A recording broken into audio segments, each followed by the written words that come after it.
Jeg er glad for det besøg, jeg har haft her.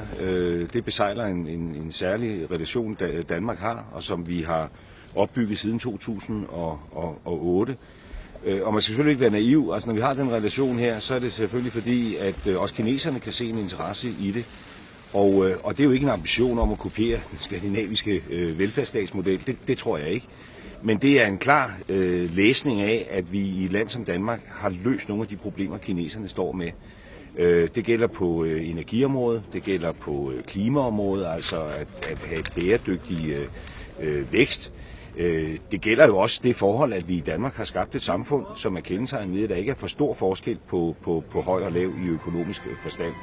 Så vi har jo nogle løsninger, der passer ind i det her samfund. Det her er et samfund, der står med den udfordring, at befolkningen bliver ældre, arbejdsstyrken falder. De skal håndtere livsstilssygdomme på en måde, de ikke har skulle før. 10% af kineserne går rundt med diabetes. Halvdelen af dem ved det ikke. De står med kæmpe udfordringer, og Danmark har en del af svarene. Og derfor har vi også en interesse i at levere det.